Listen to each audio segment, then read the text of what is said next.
उसने कहा गुरुजी मेरी आंख ठीक नहीं है। बोलो आंख आ चुकी है। उसने कहा बेटे मैं भी तो बोल रहा हूं आंख आ गई ना। अब ये दूसरी आंख किसने दी बोलिए? क्यों क्यों? ध्यान से सुने। ये जो मां के गर्भ से जो शरीर मिला ये तो ब्रह्मा जी की सृष्टि है। किसकी सृष्टि है? ये ब्रह्मा की सृष्टि है। ये कर्म के अनुसार शरीर मिला है। और जब गुरु आचार्य की सेवा की जाती है और जो शरीर में परिवर्तन होता है वो परमात्मा की कृपा से होता है। किसकी कृपा से होता है? परमात्मा की कृपा से। एक शरीर का निर्माण मां के पेट में होता है, उसका निर्माता ब्रह्मा है। और गुरु कृपा से, गुरु प्रसन्नता से जो पर्सनालिटी निर्मित होती है उसमें भगवान की कृपा। किसका हाथ है? जोर से बोलिए, आपको इतने जल्दी समझ भी नहीं आएंगे ये सूत्र। इतना सस्ता मामला नहीं है। जिन महापुरुषों ने गुरुजनों की सेवा की है उन्होंने इस आशा से सेवा नहीं की थी कि मैं हाथ का दान करूंगा तो हाथ आ जाएगा, पैर का दान करूंगा तो पैर मिल जाएगा। उनका सिर्फ एक ही भाव था, मेरा गुरु प्रसन्न होना चाहिए, मेरा आचार्य प्रसन्न होना चाहिए। जब एक पतिव्रता पत्नी अपने पति को अपनी खोपड़ी पर, कंधे पर बिठाल करके वेश्या के घर में ले जाती है तो उसका आशय क्या है? पूछिए उस महिला से। उसका सिर्फ इतना ही आशय है, मेरा पति प्रसन्न होना चाहिए। समझे आप? और ऐसी महिला का पति अगर कम उम्र में भी जाता है तो वो भगवान को कह देती है अभी मैं पति को विदा नहीं करने दूंगी। वो परमात्मा की सृष्टि को चुनौती देती है। तो ऐसे ही शिष्य जब गुरु के प्रति श्रद्धा बनत होता है, वो संपूर्ण समर्पण कर देता है तो सारी प्रकृति उसके अनुकूल। बोलिए भक्तवत्सल भगवान की जय। गुरु पद रज मृदु मंजुल अंजय। गुरु पद रज मृदु मंजुल अंजय। नयन अमीय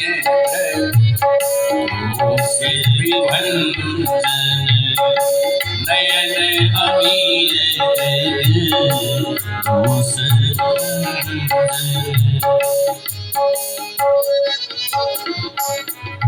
ऐसी विलक्षण गुरु की वंदना किसी शास्त्र में पढ़ने को आपको नहीं मिलेगी। जैसी गुरु वंदना आचार्य तुलसी ने की है, ऐसा गुरु वंदन आपको किसी शास्त्र में नहीं मिलेगा। किसी शास्त्र में आप पढ़ लीजिए। ऐसी विस्तार से गुरु जी की वंदना की है। गुरु को वंदन करने के पश्चात उन्होंने सज्जनों को वंदन किया। किसको वंदन किया? सज्जनों। पहले ब्राह्मणों को बंदहु प्रथम महीसुर चरणा मोह जनित संशय सब सुजन समाज सकल गुण खानी करहु प्रणाम सप्रेम सुबानी। सुजन समाज सकल गुण खानी। देखिए ब्राह्मणों के बाद सज्जन। ध्यान से सुने, सज्जनों की कोई जाति नहीं होती, सज्जनों का कोई लिंग नहीं होता है। का महिला सज्जन होंगे कि पुरुष सज्जन होंगे? सज्जन मतलब सज्जन, ठीक है ना? वो कोई भी वर्ण में हो सकता है, कोई भी जाति में हो सकता है, और जाति और वर्ण की तो छोड़ दीजिए, वो किसी भी प्राणी में। रामायण में तो अधम पक्षी भी सज्जन है। अधम पक्षी, जटायु जैसा पक्षी जिसका आहार ही मांस है, क्यों जी बोलो। और आपसे मैं निवेदन करूं, बंदर से अधिक चंचल कोई पशु देखा है आपने? क्यों जी, कितना चंचल प्राणी है बंदर। वो भी भगवान के पास में बैठा हुआ है। तो सज्जन किसी जाति विशेष में नहीं होते हैं, किसी पर्सनालिटी विशेष में नहीं होते हैं। सज्जन कहीं भी हो सकते हैं, इसलिए उन्होंने सज्जनों को प्रणाम किया। सुजन समाज सकल गुण खानी, ओ सुजन समाज सकल गुण करो सप्रेम। सुजन समाज सकल गुण खानी। और फिर साधुओं की वंदना की गई। साधु चरित कपासु, नीरस कुश बिसर गुण फल जासु। जो सही दुख परिचित दुरावा, वंदनीय जग जस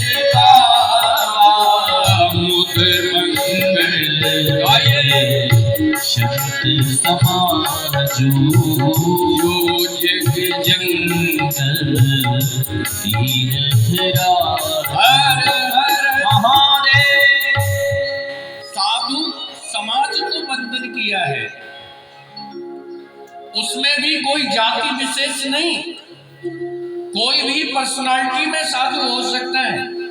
महिलाएं भी संत हुई हैं, पुरुष भी हुए हैं, और भारतवर्ष में पशु पक्षी भी, पशु पक्षियों के जीवन में भी संतत्व प्रकट हुआ।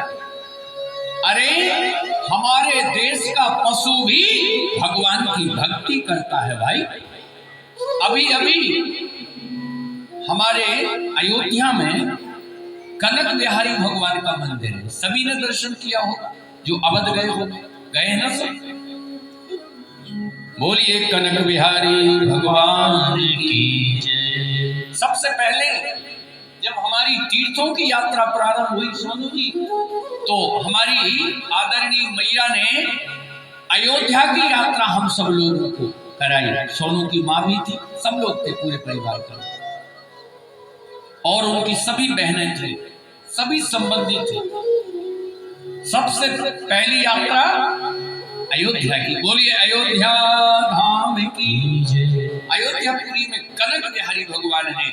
जैसे वृंदावन में बांके बिहारी हैं, ऐसे अवध में कनक बिहारी।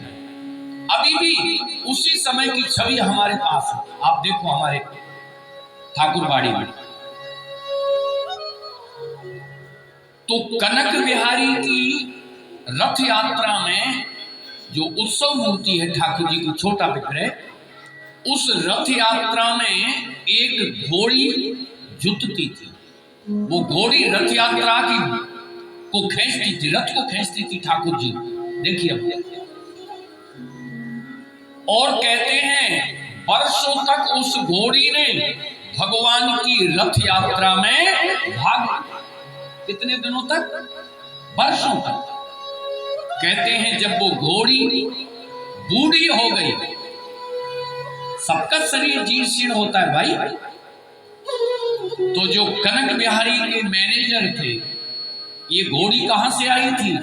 ये घोड़ी ठाकुर जी की सेवा में टीकमगढ़ नरेश के यहां से आई थी। ये बुंदेलों का क्षेत्र है, जो बुंदेलखंड क्षेत्र है, वहां के जो शासक हुए ठाकुर, वो बुंदेला राजपूत हुए। जैसे यहाँ राठौड़ है, राणा है, शेखावत है, राजावत है, ऐसे वहां बुंदेला ठाकुर। जहां झांसी की रानी, ये सब बुंदेलों की वंशधर हुई है, वंश परंपराएं। तो वो घोड़ी टीकमगढ़ से आई, तो मैनेजर ने सोचा घोड़ी बूढ़ी हो गई है, इसको टीकमगढ़ भिजा देंगे, और राजा से चिट्ठी लिखी राजा के लिए, और एक ट्रेन का डिब्बा बुक किया। सुन लीजिए,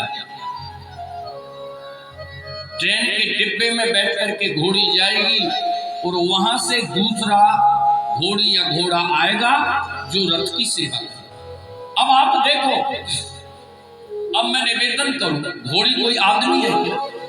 बोलो।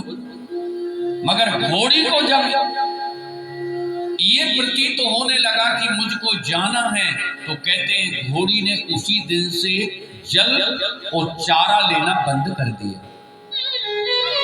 और जिस दिन घोड़ी को जबरदस्ती डिब्बे में बिठाला गया, उस दिन घोड़ी ने अपने पूरे पैर पसार दिए।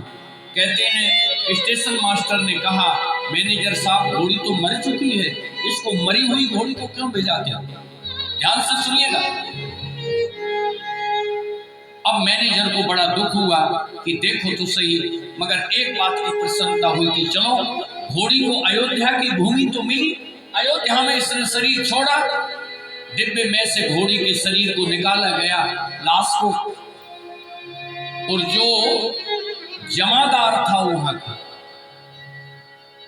उसने घोड़ी के कान में कहा, उसको सब श्यामाजू कहते थे।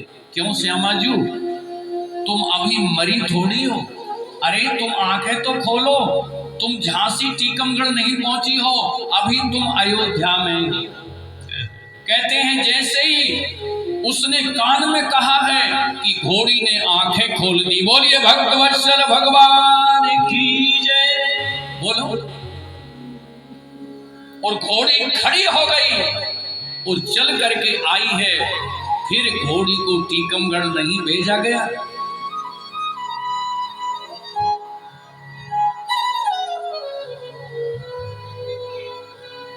तो साधु सज्जन कहीं भी हो सकते हैं, किसी भी समाज में हो सकते हैं और किसी भी योनि में भी हो सकते हैं।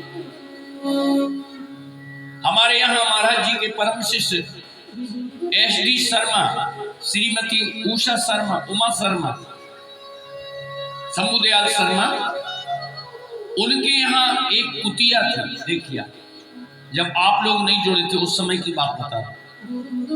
हम लोग जब वहां महाराज जी चातुर्मास करते तो हम अजमेर में 15-20 दिन उनके घर पर रहते, एक महीने तक वहां रहे। तो वो जो कुतिया थी वो एकादशी के दिन, पूर्णमासी के दिन अन्न नहीं खाती थी। धीरे धीरे बोलिए बाबा।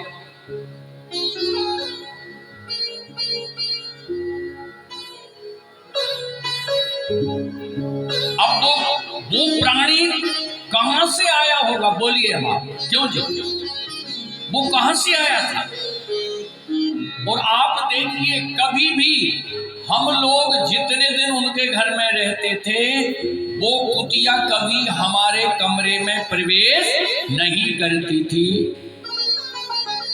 अब उसको कैसे पता कि यहाँ वैष्णव लोग रहते हैं, यहाँ भजन पूजन होता है, यहाँ कीर्तन होता है? क्यों जी?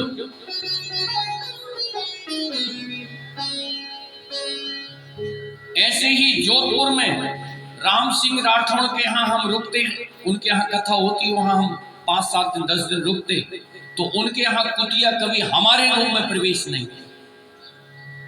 ये बीरेंद्र जी बैठे। अब उन प्राणियों को कैसे पता है कि कोई साधु हमारे यहाँ? बोलो। और आप आश्चर्य करोगे, कुत्ता की एक आदत होती है सूंघने की, होती है ना? बोलो। क्यों बीरेंद्र जी? हम लोग सुबह 4:30 पौने 5 बजे टहलने जाते हैं, बीरेंद्र जी खड़े, कभी उसने हमको सूंघा नहीं।